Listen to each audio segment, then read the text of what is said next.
are Locked On Gators, your daily podcast on the Florida Gators. Part of the Locked On Podcast Network, your team every day.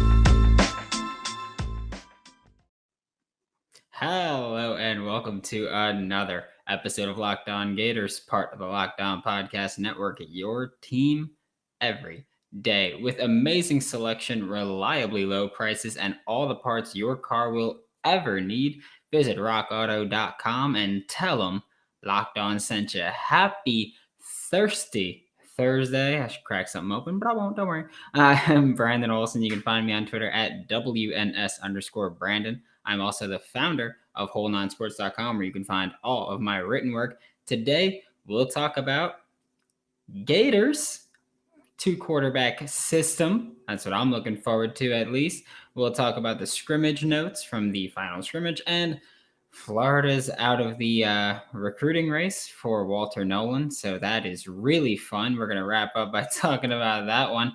Before we get started, just a quick reminder to follow Locked On Gators wherever you listen to podcasts so that you never miss an episode. And please do subscribe to Locked On Gators on YouTube. And now, time to talk about a possible 2-quarterback system, or at least some fun things we can see come out of the 2-quarterback plays. All right, now we're taking a look at this possible Gators 2-quarterback system. It's just for fun. I got it drawn up here. We've got the 2 wide receivers out wide. Of course, we got the 2 slot receivers. I don't care who it is. It could be Gamble, Ricks, Copeland. I don't care necessarily who those players are. That's irrelevant, as is the offensive line. And you can also take this slot and move him right here and have him as a tight end if you'd like to do that. But again, for the purpose of this is what we're doing. We're rocking gun doubles, gun spread, whatever you want to call it. 2 quarterbacks in the backfield. I don't care, again, whether that left one is Emory Jones, right one's Anthony Richardson. I don't care if you flip them around. That's irrelevant. We're talking about what this offense could look like, some fun things they can, pull rabbit out of the hat here every now and then. And here's the easiest one that we're going to talk about. Simply put, read option. That's what we're doing here. We've got Emory Jones go right, Anthony Richardson go left. You make that read on this little weak side defensive end right there, that backside defensive end right there, and you go with it. No matter who it is, no matter who, obviously, if the D end runs in, Emory's going to keep it. For this sake, we'll put Emory as that left quarterback, Anthony Richardson as the right one. Emory can keep it and go out wide, and Anthony Richardson can go to the left, and he'll be chased, and he won't have the ball, so it'll be fine. Or we can have a little bit more fun with it, which is what I'm thinking of, at least.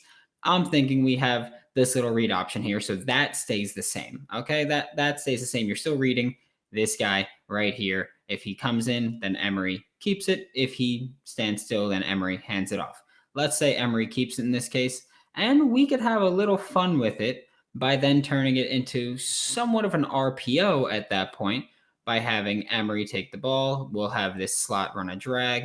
We'll have this receiver run a slant, and then you've got that option. If Emory keeps the ball, he can then choose to pass it. If Emory hands it off, then you've got Anthony Richardson can then run to the flat, and this receiver, Anthony Richardson can then, keep the ball, and he can choose to pass it to that slant or that flat option there. That's a little bit, it gets complicated at that point, specifically because you've got to watch this offensive line. And of course, college football is very different from the NFL in the sense that there's still ineligible man downfield. In the NFL, you get 1 yard where an offensive lineman can go downfield. In college, you get 3 yards, so it's a little bit easier to utilize RPOs in the passing game for college. But here, again, we've got 3 yards to deal with, so you've really got to trust your offensive line to not get upfield too early to let your quarterbacks make a decision here. So we've got the slants and the flats. We could also run these little bubbles and slants, and for the purpose of this, of course, I'm not going too in-depth with drawing the actual routes. I'm just showing generally where they're going. So you would have, again, Emory can keep it and go right, and then he can throw to the bubble or the slant, or Anthony Richardson can keep it and go left and go with the bubble or the slant. That's what we're looking at that way. We've also got a little bit of a fun one here where, let's say, these outside receivers are now blocking, which is, again, like, you got to rely on who you can. And in this case, we're trusting them. And then you kind of have Anthony Richardson, let's say, takes the handoff and he goes out wide. You then have this slot receiver be kind of like a bubble, but it's really a triple option where he can pitch it. And Emory Jones do the same thing with this slot receiver on the right side. So again, these are just like some things you can see from this offense when we go to quarterback packages, because just the way everything is going with Emory Jones, Anthony Richardson being two pretty talented quarterbacks and being in an offense where we like to have a little bit of fun every now and then. I'll say we like to get crazy with some things. Those are two ways that we can see this offense really work with these multiple quarterbacks. So we've got, again, like the slant bubble. We can try to push it downfield a little bit, but the thing is that it would have to be if the corners on the outside bit really hard on this little option. You can have something like this where you've got the slots go into the flats and maybe that corner sticks with the slot that goes into the flat, or maybe you can hit them deep. But again, you've only got that 3-yard gap that we're really talking about. That offensive lineman can go 3 yards downfield, and that's pretty much it. And that's where things get really murky, because if you want to run those slants, bubbles, whatever it is, you've got to get the ball out quick. And that all comes down to whether your quarterback can make that decision in the allotted time. And that's just putting your faith in them, for being honest, and hoping that they can make the plays. But I fully expect, in Oklahoma, we saw them on the same field. We saw them on the field at the same time with Emory at QB and Anthony Richardson in the slot. I have no doubt that we will see them both in the backfield at some point this season. And those are just a few of the plays that you might see with the Gators and running their 2 quarterback system. And honestly, I'm excited to see it happen. Like, it's something that I spoke with Ben Glassmeyer, who also spoke about the 2 quarterback system, but he was talking about Derek King in the NFL. I'm talking about in college, seeing it happen now. I think we could see it this year just a little bit. Obviously, it won't be a 2 quarterback system. It'll be a 2 quarterback package and a few plays, but it's something that, if anybody's going to do it, it's going to be Dan Mullen or Lincoln Riley or something like that. And we've got the personnel to do it. So I think it's going to be the Gators at some point this year. Need something to do with your stimulus, tax refund, GameStop, Dogecoin, NIL, any other crypto money, really. Visit rockauto.com for all of your car parts needs. The rockauto.com catalog is unique and remarkably easy to navigate. I don't even have a car, JK. I do, but I hate driving it sometimes, man. It's just awful sometimes. Not having the car, but having to drive it and park it is just such a pain. And yeah, I'm just being whiny. Whether it's brake pads, taillights, hydraulics, fuzzy dice in a mirror, whatever it is that you want to get for your car, go to rockauto.com right now and see all the parts available for your car or truck, whether it's your classic or daily driver. Mine's more like a weekly driver, like I just food shopping and stuff like that. But hey, I still do it.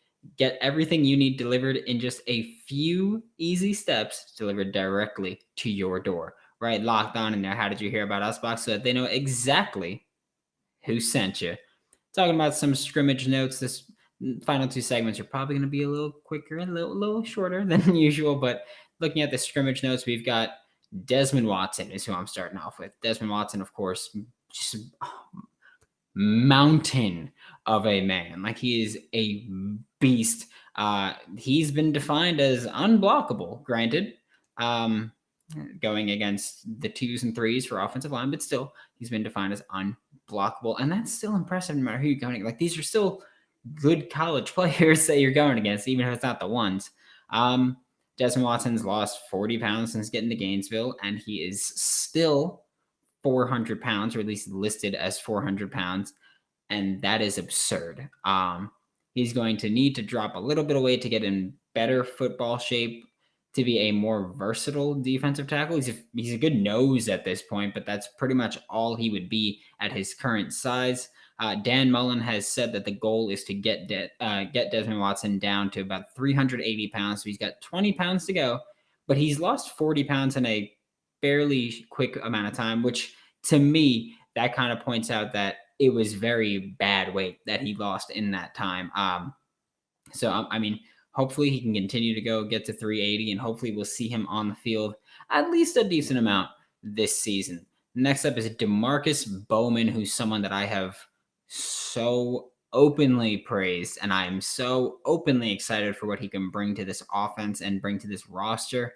And he's made a few huge plays in camp and in the scrimmages, and I think he's earning more touches. And it's weird because when I did the running back breakdown, he was obviously someone that I brought up as a guy that I think early in the year won't be a big contributor for this running back room. And I think that's still going to be the case, but he could take a bigger role in this offense earlier than I expected. Again, whether it's playing just straight up running back, moving to the slot a little bit just to be that receiving option and have a little trick play ability, or if we go empty set, he could be the running back out there. But he's someone he's gonna earn touches quicker than we're thinking, or quicker than I expected. I don't know about you guys, but yeah, quicker than I expected. And then on defense, we've got Chris Bogle as the guy that I'm going to talk about because I spoke about him yesterday when I was talking about how we can fix this Gators pass rush. And I'm going to talk about him today, and I spoke about him when talking about just the defensive line in general. Chris Bogle is someone who he's been getting increased snaps at the Buck defensive end, like the rush defensive end spot, mainly because Brenton Cox Jr. and Andrew Chatfield have been dealing with injuries.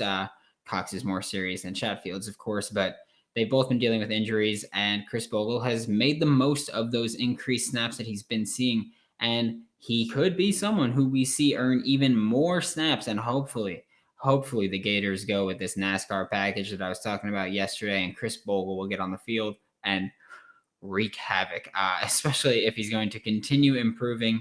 And again, similar to Desmond Watson, going against primarily backup offensive linemen in that final scrimmage. But again, these are still good college football players that they're going against, and still good college football players that he's succeeding against. And that's a very underrated part of this, that he is seeing consistent success against these guys. Then we'll talk about just a few things Dan Mullen brought up. One of the things he brought up was that a lot of these players in the secondary have been in situations before, and a lot of them haven't been in situations. And I put it in quotes not because it's off-field situations, it's on-field situations, because we've got the experience with Kaiir Elam, Trey Dean, Rashad Torrance, Trevez Johnson, but pretty much everyone behind them, question mark. Like, that's the biggest thing. Jaden Hill was supposed to be that guy opposite Kaiir Elam, question mark. That's just where we're at now, and it's worrisome. I'm not gonna lie to you. Like, we had it in the cornerbacks and the safeties episode. It's pretty worrisome what this team is going to do at the corner 2 spot, because while we've got, I think, a strong secondary outside of corner 2, having one weak member in the secondary could expose your entire secondary to just big plays. And that's something that really, really, really killed the Gators last year. It's something that cannot kill the Gators this year. We cannot afford to do so, because the window is now. Like that, this is still a team that I am firmly confident can be a playoff team, can be a championship contender. And we can't have those huge plays kill us like we did last year. Like the A&M game was like big plays that just should not have happened, and that murdered us really when it came down to it.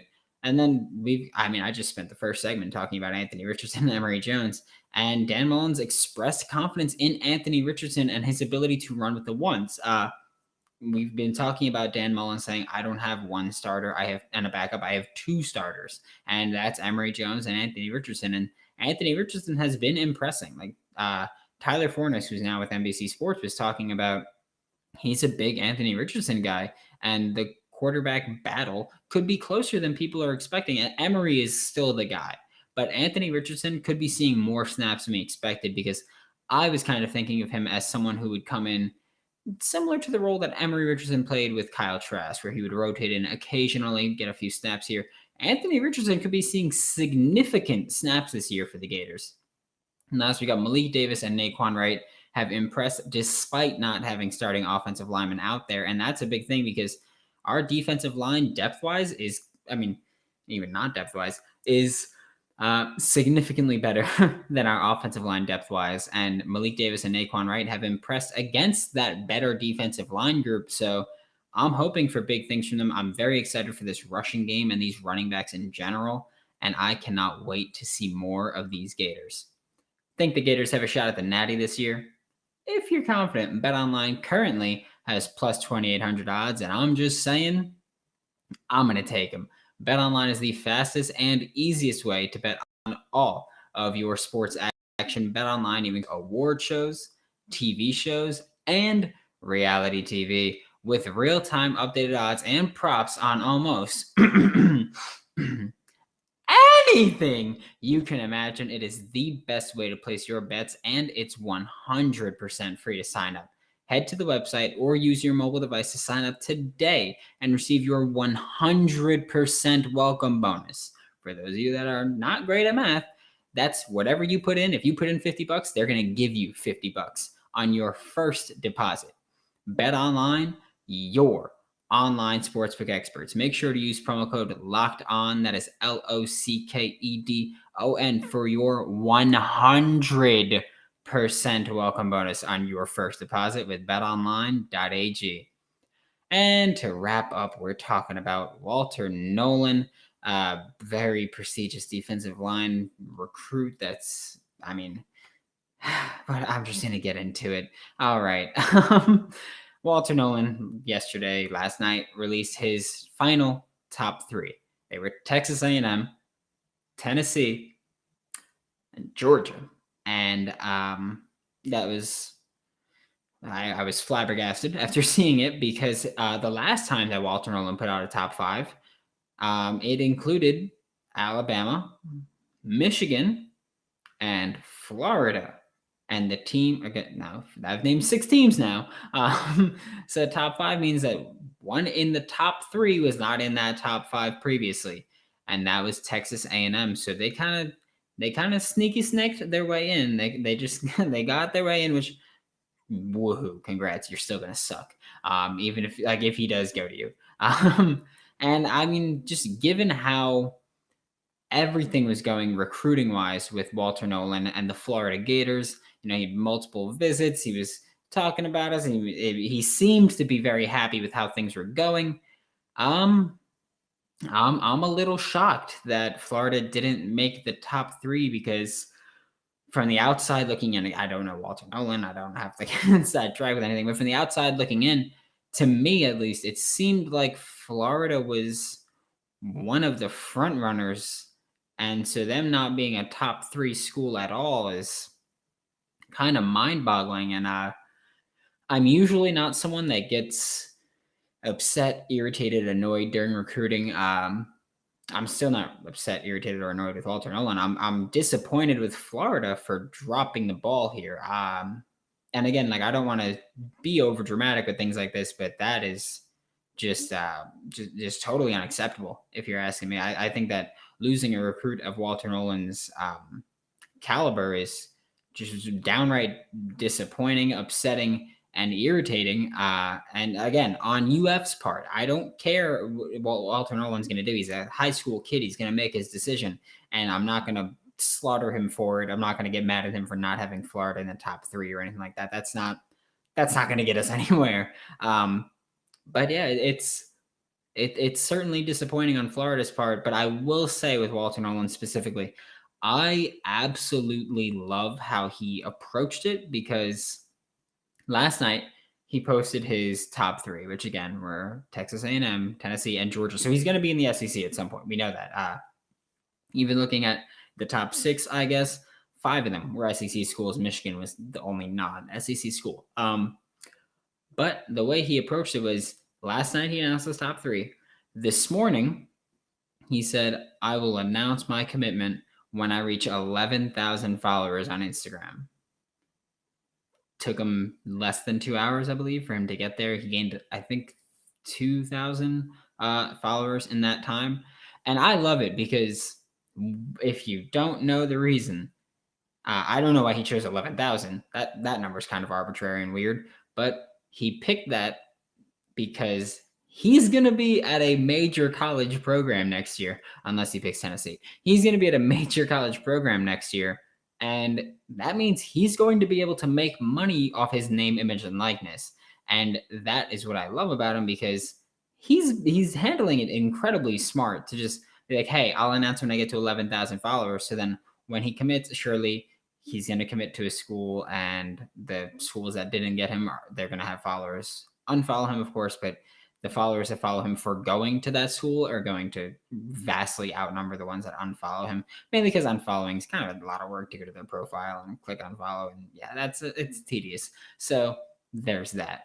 But yeah, so Walter Nolen, congrats. Like, you're going to pick whatever school you want, which is great for you. You're going to make NIL money for being a high caliber recruit, and you're going to be able to charge more because of your follower count. So good on you. Proud of you.